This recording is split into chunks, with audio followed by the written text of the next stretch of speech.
मैंने पुनर्जन्म लेने के बाद सबसे पहला काम पागलों की तरह पढ़ाई छोड़कर अपनी बॉडी को ट्रेन करना शुरू किया। यहाँ तक कि टीचर्स की फेल करने की चेतावनी और मेरी गर्लफ्रेंड लियू रोयान के ब्रेकअप का भी मुझ पर कोई असर नहीं हुआ, क्योंकि मैं जानता था कि सिर्फ 1 महीने बाद पूरी दुनिया में अलग अलग डेविल फ्रूट्स उगने वाले हैं। उस समय जो भी डेविल फ्रूट हासिल करेगा उसे असाधारण शक्तियां मिलेंगी। पिछले जन्म में मुझे भी एक असाधारण शक्ति मिली थी, लेकिन मेरी फ्रूट एबिलिटी कमजोर थी और मेरी फिजिकल फिटनेस भी ज्यादा अच्छी नहीं थी, इसलिए मैं ज़ॉम्बी होर्ड में बुरी तरह मारा गया। अब जबकि मुझे दूसरा मौका मिला था तो जाहिर है कि मैं अपने फ्यूचर नॉलेज का पूरा फायदा उठाने वाला था और हर उस चीज को पकड़ने वाला था जिसे इस्तेमाल किया जा सके। मेरी जानकारी के मुताबिक पास ही एक डेविल फ्रूट मौजूद था, स्कूल के बगल वाली फलों की दुकान में। उस दुकान का नाम भी बड़ा अजीब था, गाइड यू टू ब्यूटीफुल। लेकिन मुझे यह नहीं पता था कि वह डेविल फ्रूट आखिर किस दिन प्रकट होगा, इसलिए मैं हर दिन उस दुकान पर कुछ फल खरीदने जाता और साथ ही यह भी देखा कि वह डेविल फ्रूट आया है या नहीं। लेकिन आज जब मैं हमेशा की तरह दुकान में घूम रहा था और पाइनएप्पल सेक्शन तक पहुंचा, तभी 2 हरी रंग की छोटी शाखाओं ने अचानक मेरा ध्यान खींच लिया। मैंने ऊपर रखे पाइनएप्पल हटाए और उन शाखाओं का असली शरीर मेरी आंखों के सामने आ गया। बिल्कुल सही, यह मेरी यादों वाली उसी डेविल फ्रूट जैसी थी। यही वन पीस दुनिया के 4 एम्परर्स में से काइडो का डेविल फ्रूट था। मैंने तेजी से बिल चुकाया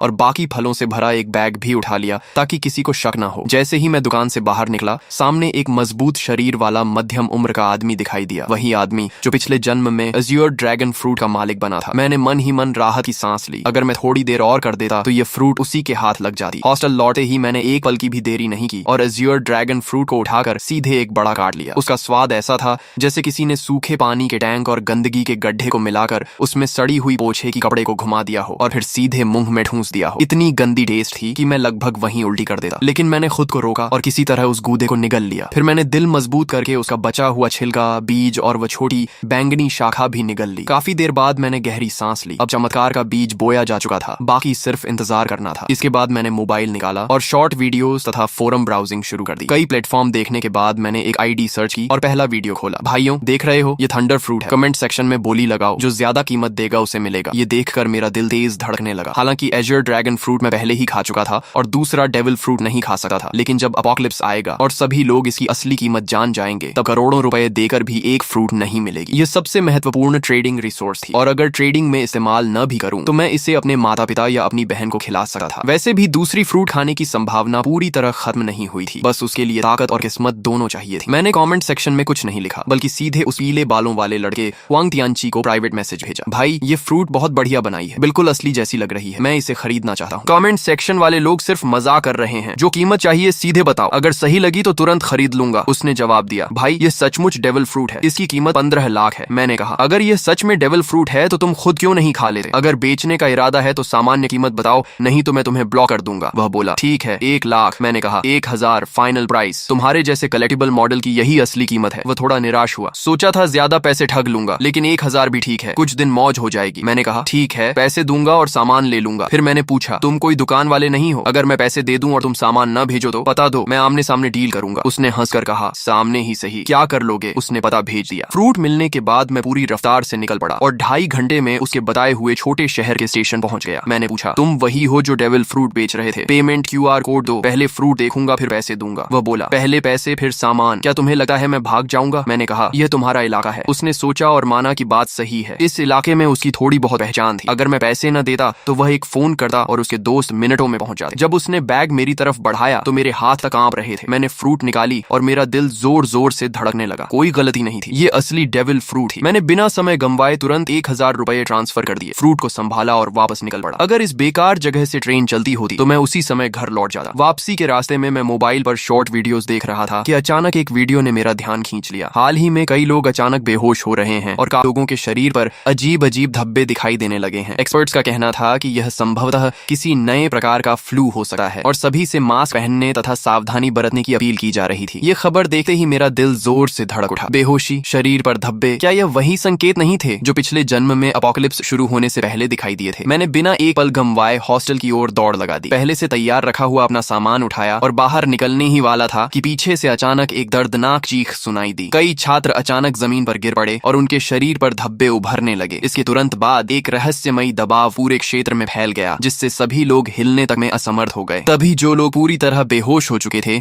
वे अचानक झटके से उठ बैठे। उनकी आंखें लाल हो गईं, नाखून लंबे और नुकीले हो गए और वे पागलों की तरह एक एक कमरे से बाहर निकलने लगे। देखते ही देखते पूरे हॉस्टल में अफरा तफरी मच गई और अनगिनत छात्र रोते चिल्लाते बाहर की ओर भागने लगे। लेकिन उसी क्षण मैंने महसूस किया कि मेरे ब्लड लाइन की गहराइयों से एक शक्ति जाग रही है। मेरे शरीर में एज्योर ड्रैगन की शक्ति उभरने लगी। मैंने सिर उठाकर एक गूंजती हुई गर्जना की। मेरी त्वचा पर नीले ड्रैगन स्केल्स उभर आए, सिर पर ड्रैगन हॉर्न्स निकल आए और मेरे हाथ ड्रैगन क्लॉज में बदल गए। मेरा पूरा शरीर हाइब्रिड ड्रैगन फॉर्म में बदलने लगा। गलियारे में मौजूद छात्र मुझे देखकर बुरी तरह डर गए, क्योंकि उनकी नजर में मैं भी उन लोगों की तरह एक मॉन्स्टर बन चुका था। लेकिन इस हाइब्रिड फॉर्म ने मेरी फिजिकल स्ट्रेंथ, डिफेंस, स्पीड और रिकवरी एबिलिटी को कई गुना बढ़ा दिया था। तभी पीछे से 2 ज़ॉम्बीज दहाड़ते हुए मेरी तरफ झपटे। मैंने ड्रैगन क्लॉ घुमाई और उन्हें एक ही वार में दूर फेंक दिया। तभी एक और ज़ॉम्बी दूसरे कमरे से बाहर निकला। मैंने मुंह खोलकर गर्म सांस छोड़ी और अगली ही क्षण आग की लपटों ने उसे राख में बदल दिया। लेकिन सिर्फ इतनी सी फ्लेम ब्रेथ के बाद ही मुझे अपनी स्टैमिना तेजी से घटी हुई महसूस हुई। डेविल फ्रूट की असली ताकत स्टैमिना पर निर्भर करती है। भविष्य में हाकी कितना भी आम क्यों ना हो जाए, आखिरकार खर्च स्टैमिना का ही होता है। अपोकलिप्स के शुरुआती चरण में हर किसी की फिजिकल लिमिट बहुत कम होती है। मैं काइडो जैसी ओनी रेस से नहीं था और न ही उसके जैसा मॉन्स्टर कॉन्स्टिट्यूशन रखता था। इसलिए एज्योर ड्रैगन फ्रूट मिलने के बावजूद मैं उसकी पूरी ताकत नहीं निकाल सकता था। लेकिन मेरे पास इसका समाधान था। मैंने अपना बेसबॉल बैट उठाया। यह खास तौर पर बनवाया गया हैवी रीइंफोर्स्ड बैट था, जो ज़ॉम्बी के सिर कुचलने के लिए बिल्कुल परफेक्ट था। मैंने बैट घुमाया और उस पर बिजली की लहरें दौड़ने लगी। एज्योर ड्रैगन फ्रूट हवा, आग और बिजली तीनों एलिमेंट्स को कंट्रोल कर सकता था। भले ही इसकी ताकत लोजिया फ्रूट्स जितनी ना हो, लेकिन अटैक एनहांस करने के लिए यह काफी थी। मैं गलियारे में ज़ॉम्बीज का सफाया करता हुआ आगे बढ़ता गया और जल्दी ही बाकी छात्रों का ध्यान मेरी तरफ गया। लगातार ज़ॉम्बीज को खत्म करने की वजह से उन्हें भागने और सांस लेने का मौका मिल रहा था। बिजली से घिरा मेरा बेसबॉल बैट सचमुच थंडर बागवा जैसा लग रहा था। लगभग हर ज़ॉम्बी मेरे सामने एक ही वार में खत्म हो रहा था। लेकिन मैं इस कत्लेआम के रोमांच में नहीं डूबा। लड़ते हुए मैं तेजी से नीचे की ओर बढ़ता रहा। मेरा पहला लक्ष्य था किसी भी कीमत पर घर पहुंचना, ताकि इस जन्म में मेरे माता पिता और मेरी छोटी बहन को फिर कभी अपमान और अत्याचार न सहना पड़े। दूसरा लक्ष्य था जितनी जल्दी हो सके 100 ज़ॉम्बीज मारना, क्योंकि जो व्यक्ति अकेले 100 ज़ॉम्बीज खत्म करता उसके लिए डिवाइन स्पेस खुल जाती थी। वहां से मैं 3 कलर हाकी की ट्रेनिंग मेथड प्राप्त कर सकता था और अपनी ताकत तेजी से बढ़ा सकता था। एज्योर ड्रैगन उड़ सकता था, लेकिन मेरी मौजूदा स्टैमिना इतनी नहीं थी कि मैं उड़कर घर पहुंच सकूं। इसलिए मैं लोहे के बैट को घुमाते हुए एज्योर ड्रैगन वॉर गॉड की तरह आगे बढ़ता गया। मेरे पीछे बड़ी संख्या में छात्र जमा हो गए जो मेरे पीछे पीछे निकलना चाहते थे, लेकिन उन्हें नहीं पता था कि अपोकलिप्स में कहीं भी सेफ प्लेस नहीं होती। कई बार हॉस्टल का दरवाजा बंद करके अंदर छिपे रहना ज्यादा समय तक जिंदा रख सकता था। जब मैं हॉस्टल से बाहर निकला तो नीचे का दृश्य देखकर मेरी आंखें सिकुड़ गईं। यह स्कूल कभी एक मास ग्रेवयार्ड हुआ करता था। कैंपस में यह अफवाह मशहूर थी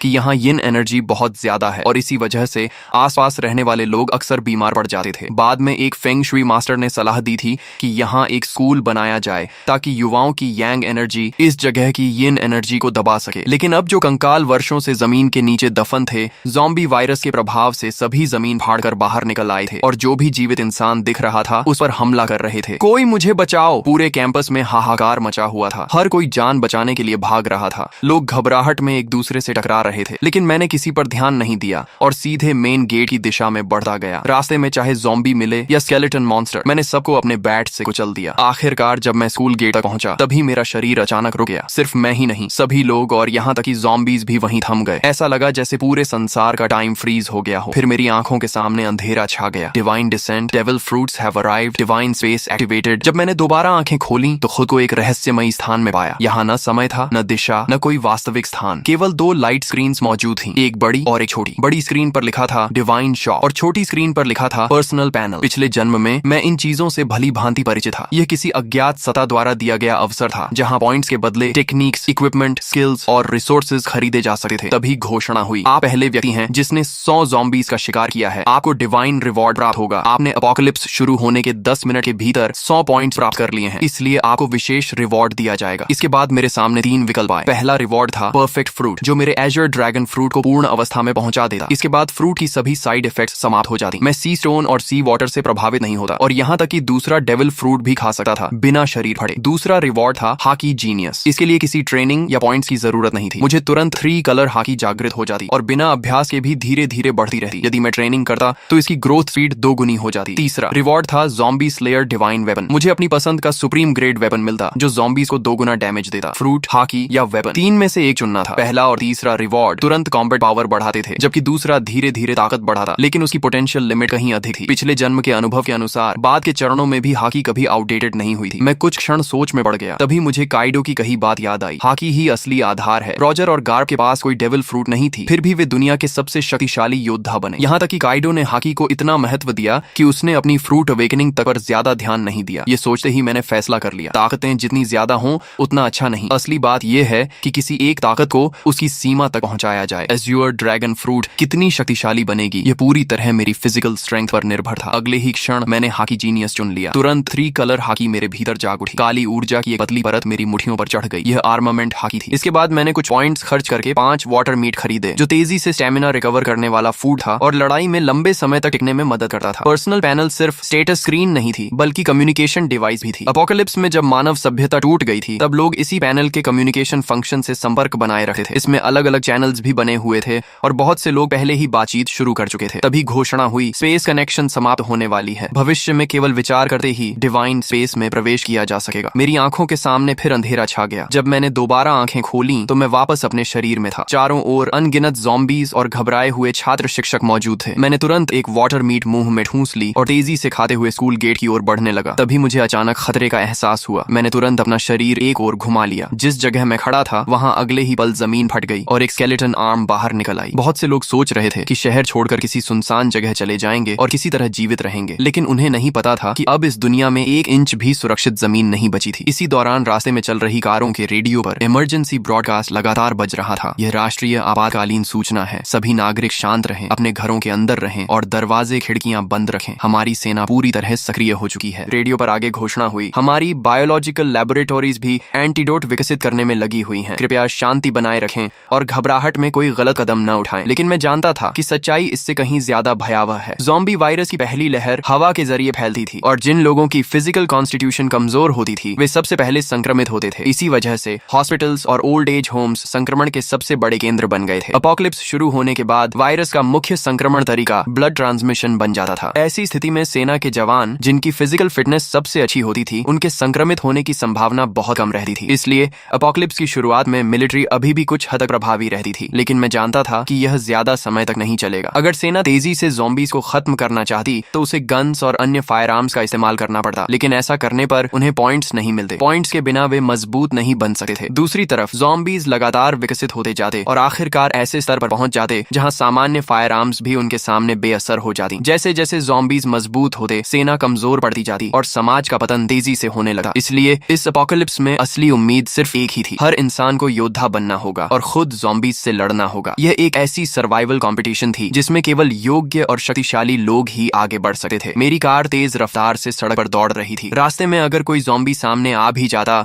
तो मैं ब्रेक लगाने की बजाय उसे सीधा टक्कर मारकर आगे निकल जाता। तभी अचानक मेरा फोन बज उठा। कॉल उठाते ही दूसरी तरफ से मेरी छोटी बहन की घबराई हुई आवाज सुनाई दी, भैया आप कहाँ हो? बाहर बहुत सारे ज़ॉम्बीज हैं, बहुत डर लग रहा है। मैंने तुरंत पूछा, मैं ठीक हूँ, तुम कैसी हो? मम्मी पापा ठीक है ना? उसने राहत की सांस लेते हुए कहा, मम्मी ने आपकी बात मानकर पहले ही छुट्टी ले ली थी और मुझे स्कूल से घर ले आई थी। पापा अभी हॉस्पिटल में हैं। उन्होंने कहा है कि उन्होंने ऑफिस लॉक कर लिया है और फिलहाल सुरक्षित हैं। भैया आप तो सचमुच भविष्यवक्ता निकले। अगर आपने मम्मी को जबरदस्ती छुट्टी लेने के लिए न कहा होता तो शायद हम अभी बाहर ही मर चुके होते। पिछले 1 महीने से मेरी बहन औचिंग बहुत हैरान थी, क्योंकि मैं हर दिन बड़ी मात्रा में डेली नेसेसिटीज घर भेज रहा था। जब भी परिवार पूछता कि इतना सामान क्यों जमा कर रहा हूँ, मैं कोई जवाब नहीं देता था। उन्हें यह भी नहीं पता था कि मेरे पास इतना पैसा आया कहाँ से। असल में मेरे पास कोई पैसा नहीं था। सिर्फ 1 महीने में इतना कमाना भी असंभव था। लेकिन जब अपोकलिप्स आने ही वाला था तो मुझे कर्ज लेने से डरने की क्या जरूरत थी। मैंने लगभग हर ऑनलाइन प्लेटफॉर्म से लोन ले लिया था। अगर माता पिता को समझाने की समस्या न होती तो शायद मैं घर तक गिरवी रख देता। हालांकि डिवाइन स्पेस के मौजूद होने के कारण बहुत ज्यादा रिसोर्सेज जमा करने की जरूरत भी नहीं थी। यह सामान सिर्फ इमरजेंसी के लिए था। हम बात ही कर रहे थे कि सामने एक लग्जरी कार अचानक रास्ते में कूद पड़े ज़ॉम्बी से बचने की कोशिश में पलट गई। उसी पल एक भयानक चेन कलिजन शुरू हो गई। पीछे आ रही कई गाड़ियां एक दूसरे से टकरा गईं और कुछ ही सेकंड में सड़क पर तबाही मच गई। कई लोग वहीं मारे गए, लेकिन मैं पहले से जानता था कि ऐसा होगा। अब रुकना संभव नहीं था। मैंने तुरंत अपना बैकपैक और बेसबॉल बैट पकड़ा, एज्योर ड्रैगन फॉर्म में बदल गया और कार की छत तोड़कर सीधे आसमान में उड़ गया। बादलों और धुंध ने मेरे विशाल ड्रैगन बॉडी को ऊपर उठाया और मैं तेजी से आसमान की ओर बढ़ गया। यह चमत्कारी दृश्य देखकर सड़क पर मौजूद सभी लोग स्तब्ध रह गए। पहले से भयानक कार एक्सीडेंट अब और भी ज्यादा अराजक हो गया, लेकिन मुझे नीचे हो रहे हंगामे से कोई मतलब नहीं था। मैं सीधे बादलों के बीच घुस गया और अपने घर की दिशा में उड़ने लगा। बीच बीच में मैं बैकपैक से वाटर मीट निकाल कर खाता ताकि स्टेमिना रिकवर होती रहे। मेरी मौजूदा ताकत इतनी नहीं थी कि मैं लगातार लंबे समय तक उड़ सकूं। आखिरकार जब सारी वाटर मीट खत्म हो गई तो मुझे जमीन पर उतरना पड़ा और मैं वापस ह्यूमन फॉर्म में बदल गया। मैंने आसपास नजर दौड़ाई। फिलहाल वहां कोई ज़ॉम्बी दिखाई नहीं दे रहा था। मैंने तुरंत डिवाइन स्पेस में प्रवेश किया और फिर से 5 वाटर मीट एक्सचेंज कर ली और उन्हें बैकपैक में भर लिया। इस समय मेरे बैकपैक में सिर्फ 5 वाटर मीट और एक थंडर फ्रूट ही। एक वाटर मीट खाने के बाद मैंने दोबारा उड़ान नहीं भरी, क्योंकि वाटर मीट स्टेमिना तो रिकवर कर सकती थी, लेकिन अगर लगातार उसी पर निर्भर रहा जाए तो स्टेमिना कंजम्पशन और तेज हो जाती थी। साथ ही मेंटल फटीग को यह बिल्कुल रिकवर नहीं कर सकती थी। मैंने मैप खोला और अपनी स्थिति देखी। मुझे किसी हाईवे तक पहुंचना था और वहां से एक व्हीकल हासिल करनी थी। दिशा तय करने के बाद मैं फिर से एज्योर ड्रैगन में बदल गया। इस बार मैं सिर्फ 10 मिनट तक उड़ा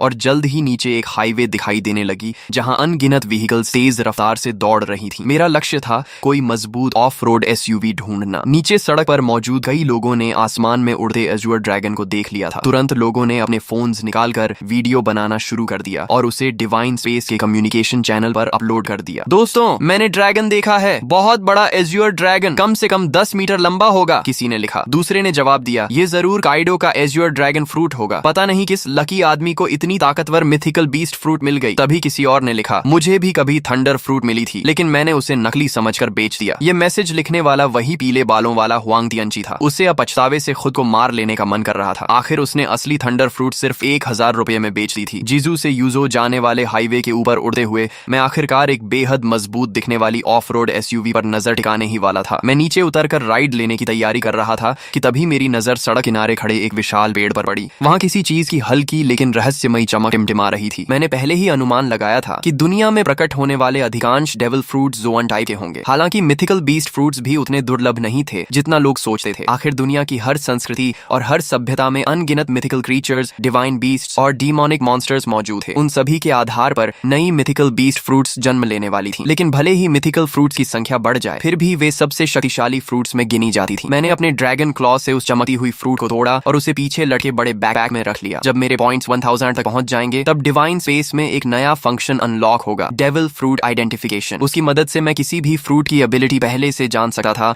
और किसी बेकार फ्रूट को खाने से बच सकता था। हालांकि यह सुविधा बहुत महंगी थी। हर आइडेंटिफिकेशन के लिए पूरे 1000 पॉइंट्स खर्च करने पड़ते थे। मैं दोबारा उस ऑफ रोड एसयूवी का पीछा करने ही वाला था कि अचानक आगे चल रहा एक बड़ा ट्रक बुरी तरह पलट गया। उसी पल उसके अंदर से 3 ज़ॉम्बीज बाहर निकले और आसपास की गाड़ियों पर हमला करने लगे। लेकिन उस समय किसी के पास रुकने का साहस नहीं था। एक ड्राइवर ने एक्सेलरेटर पूरी ताकत से दबाया और सीधे ज़ॉम्बीज के ऊपर गाड़ी चढ़ा दी। फिर वह गाड़ी को दाएं बाएं घुमाकर ज़ॉम्बीज को गिराने की कोशिश करने लगा। उसकी इस हरकत ने तुरंत एक और चेन एक्सीडेंट पैदा कर दिया। मैंने उधर सिर्फ एक नजर डाली और फिर पलटे हुए ट्रक के पास उतर गया। ह्यूमन बीस्ट फॉर्म में बदलकर मैंने ट्रक के किनारे को पकड़ लिया और एज्योर ड्रैगन की विशाल शक्ति का इस्तेमाल करते हुए उसे जबरदस्ती सीधा खड़ा कर दिया। एज्योर ड्रैगन फ्रूट द्वारा दी गई स्ट्रेंथ वास्तव में भयावह थी। इसके बाद मैं ट्रक के अंदर घुसा और खुद उसे चलाने लगा। जब धीरे धीरे मुझे एहसास हुआ कि वे सभी मेरी ट्रक के पीछे पीछे चल रही हैं। मैंने रियर व्यू मिरर में यह दृश्य देखा, लेकिन मुझे इससे कोई फर्क नहीं पड़ा। जब तक वे मेरे काम में रुकावट नहीं डालते, उन्हें मेरे पीछे आने से कोई समस्या नहीं थी। रास्ते भर बार बार एक्सीडेंट्स होते रहे। मैं समय समय पर ट्रक से उतरता, ज़ॉम्बीज को खत्म करता और सड़क साफ करता। तभी एक मोटा और अमीर दिखने वाला मध्यम उम्र का आदमी मुस्कुराते हुए मेरे पास आया और बोला, अगर आप मेरी सुरक्षा करेंगे तो मैं आपको जितना पैसा चाहिए उतना दे सकता हूँ। मैंने उसकी तरफ ठंडी नजर से देखा और कहा, एक कदम और आगे बढ़ाया तो मरोगे। वह आदमी इतना डर गया कि अनजाने में वहीं घुटनों के बल बैठ गया। उस समय मेरी ड्रैगन फॉर्म और उससे निकल रही किंगली ऑरा उसे ऐसे महसूस हो रही थी जैसे उसके सामने कोई सर्वोच्च शासक खड़ा हो। मेरी हल्की सी कॉन्करर्स हाकी ने आसपास खड़े कई लोगों को डर से जड़ कर दिया। फिर भी मौत का डर इंसान से कुछ भी करवा सकता है। एक बेहद खूबसूरत मैच्योर वुमन हिम्मत करके मेरे पास आई। अपोकलिप्स के बीच भी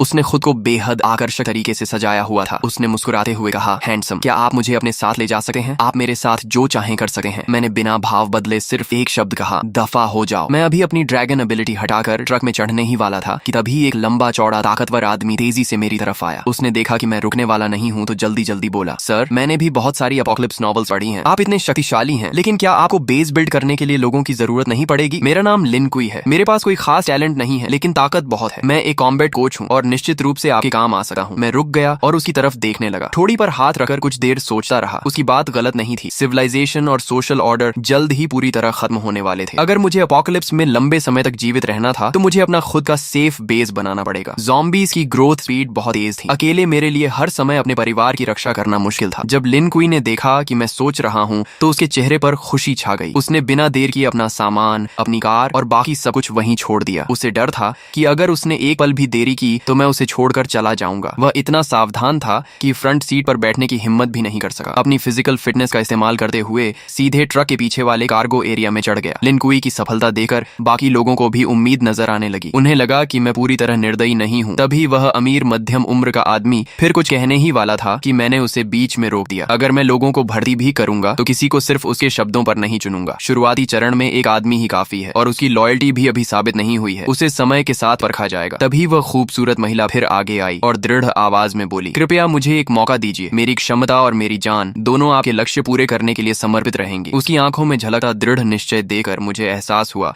कि यह महिला साधारण नहीं है, शायद इसमें वाकई कुछ खास था। मैंने कुछ सेकंड तक उसे ध्यान से देखा और फिर कहा, गाड़ी में चढ़ जाओ। महिला खुशी से झूम उठी, लेकिन मेरी अनुमति के बिना वह भी फ्रंट सीट पर नहीं बैठी। उसने अपनी पूरी ताकत लगाकर ट्रक के पीछे वाले कार्गो एरिया में चढ़ना शुरू कर दिया। मैं यह सब देखकर मन ही मन सिर हिलाने लगा। शायद यह महिला सिर्फ एक सुंदर चेहरा नहीं थी, पीछे खड़े कई लोग भी इन दोनों की तरह मेरे साथ जाना चाहते थे। लेकिन जैसे ही मैंने हल्की सी कॉन्करर्स हाकी छोड़ी, सभी डर के मारे जमीन पर गिर पड़े। उनमें से किसी ने कांपती आवाज में कहा, हे भगवान, इस बॉस ने तो कॉन्करर्स हाकी भी जगा ली है। कुछ अनुभवी वन पीस फैंस तुरंत इस किंगली ऑरा को पहचान गए। मैं वापस ड्राइवर सीट पर बैठा और ट्रक को आगे बढ़ा दिया। करीब 2.5 घंटे की यात्रा के बाद आखिरकार मुझे सड़क किनारे एक सर्विस एरिया दिखाई दिया, लेकिन वह जगह पूरी तरह ज़ॉम्बीज़ के कब्जे में थी। रास्ते से गुजरने वाले लोग वहां फ्यूल और फूड लेने जाना चाहते थे, लेकिन वहां मौजूद ज़ॉम्बीज़ की भारी संख्या देखकर हिम्मत नहीं कर पा रहे थे। मगर मुझे इसकी चिंता नहीं थी। जैसे ही ट्रक वहां रुका, ज़ॉम्बीज़ का एक बड़ा झुंड हमारी तरफ दौड़ पड़ा। वे ड्राइवर कैबिन में तो नहीं घुस सकते थे,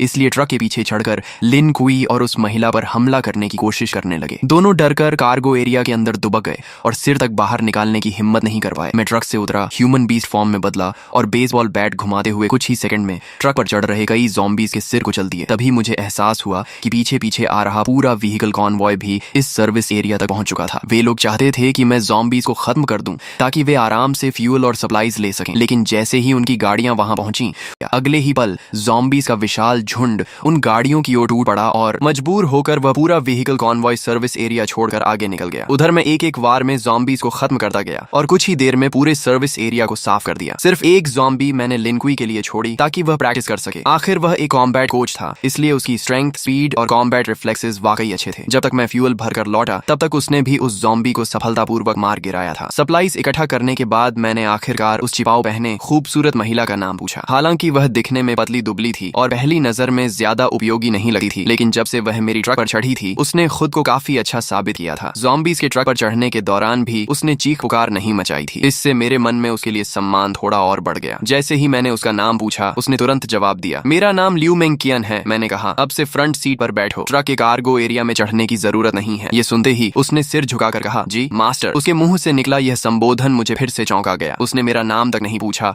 और सीधे मुझे मास्टर कहकर संबोधित करने लगी। जो व्यक्ति अपना ईगो और प्राइड छोड़ सकता है, वही एपोकलिप्स जैसी दुनिया में ज्यादा समय तक जीवित रह सकता है। थोड़ी देर बाद हम फिर से यात्रा पर निकल पड़े। रास्ते में मुझे एक बार फिर मेरी बहन आओ चिंग का फोन आया। भैया आप कहाँ हो? पापा हॉस्पिटल के ऑफिस में फंसे हुए हैं। मैंने सुना है हॉस्पिटल में सबसे ज्यादा ज़ॉम्बीज़ हैं। पापा के पास खाना पानी भी नहीं है। मुझे बहुत डर लग रहा है कि उन्हें कुछ हो न जाए। उसकी आवाज रोने जैसी हो गई थी। फोन के दूसरी तरफ मेरी माँ की आवाज भी सुनाई दी। हाउ हाउ, तुम्हारे स्कूल का क्या हाल है? तुम अपना ध्यान रखना, हम तुम्हें बचाने का कोई रास्ता ढूंढ लेंगे। मैंने कहा, माँ चिंता मत करो, मुझे काइडो का एजर ड्रैगन फ्रूट मिल गया है। डेविल फ्रूट का नाम सुनते ही आओ चिंग का डर काफी कम हो गया। हम भाई बहन पूरे 1 घंटे तक फोन पर बातें करते रहे। कॉल खत्म होने के बाद मैंने तुरंत अपने पिता को फोन किया। मैंने उन्हें बताया कि मैं अब एबिलिटी यूजर बन चुका हूँ और जल्द ही हॉस्पिटल पहुंचकर उन्हें बचा लूंगा। मैंने उन्हें सख्त हिदायत दी कि ऑफिस के अंदर छिपे रहें और बाहर निकलने की कोशिश न करें। दूसरी तरफ ऑफिस में फंसे एओ हाई भूख, प्यास और लगातार दरवाजा पीटे ज़ॉम्बीज़ की वजह से बेहद परेशान थे। वह आधी नींद और आधी बेहोशी की हालत में थे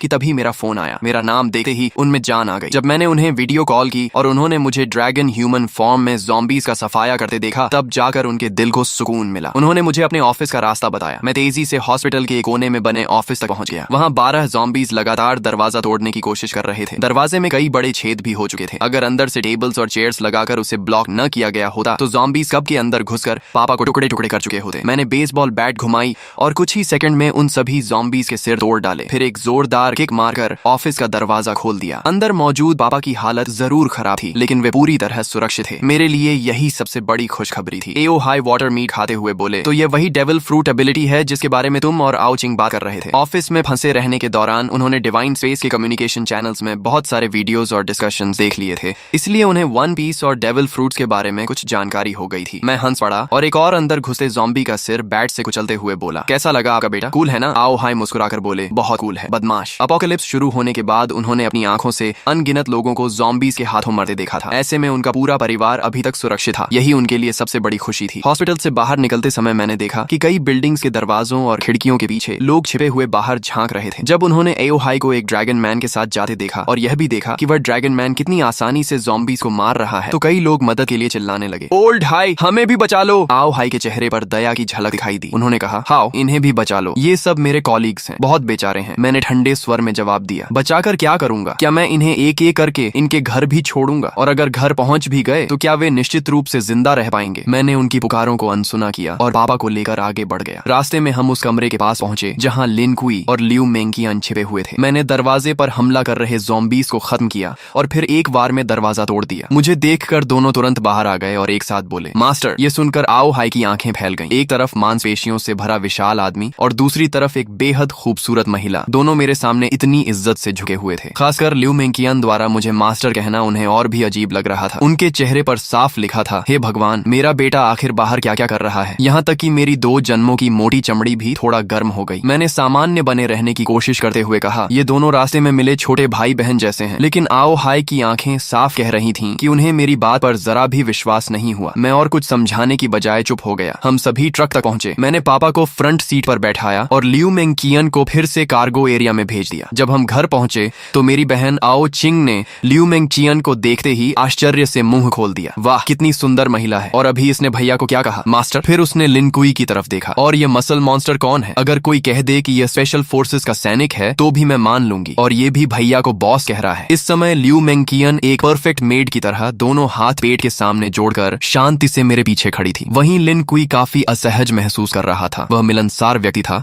लेकिन यह उसके बॉस का परिवार था, इसलिए उसे समझ नहीं आ रहा था कि कैसे व्यवहार करे। आखिर मेरी माँ लियू यून ने स्थिति संभाली और मुस्कुराते हुए कहा, सबको भूख लगी होगी ना? जैसे ही उन्हें पता चला था कि मैं और पापा लौट रहे हैं, उन्होंने सोना छोड़ दिया और पूरी रात खाना बनाने में लगा दी थी ताकि हम दोनों गरम खाना खा सकें। लेकिन उन्हें यह उम्मीद नहीं थी कि मैं 2 और लोगों को साथ ले आऊंगा, इसलिए खाना थोड़ा कम पड़ रहा था। अच्छी बात यह थी कि मैंने पहले से बहुत सारे कैंड फूड्स जमा कर रखे थे। कुछ कैंस खोलकर माँ ने पूरा बड़ा डिनर तैयार कर दिया। जब मैंने देखा कि लिन कुई और लियू मेंकियन अभी भी किनारे खड़े हैं तो मैंने उन्हें भी खाने के लिए बुलाया। लिन कुई आगे बढ़ने ही वाला था कि लियू मेंकियन बोली, मुझे थोड़ा कैंड फूड दे दीजिए, मैं मास्टर के साथ एक ही टेबल पर नहीं बैठ सकती। ये सुनते ही कमरे में मौजूद सभी लोग स्तब्ध रह गए। आओ चिंग की नजरें मेरे और लियू मेंकियन के चेहरे पर बार बार घूमने लगी। फिर शरारती मुस्कान के साथ बोली, अब मैं समझ गई, इसे फ्लर्टिंग कहते हैं। उसकी बात पूरी होने से पहले ही मैंने उसके सिर पर हल्का सा नॉक मार दिया। वह दर्द से आंखों में आंसू भरकर मेरा हाथ पकड़कर काटने लगी। डिनर खत्म होने के बाद मैंने बैकपैक से 2 डेविल फ्रूट्स निकाली। मेरे पास अभी 2 डेविल फ्रूट्स हैं, एक थंडर फ्रूट है और दूसरी की एबिलिटी अभी पता नहीं है। तुम लोग इनमें से खा लो। यह सुनकर लिन कुई और लियू मेंकियन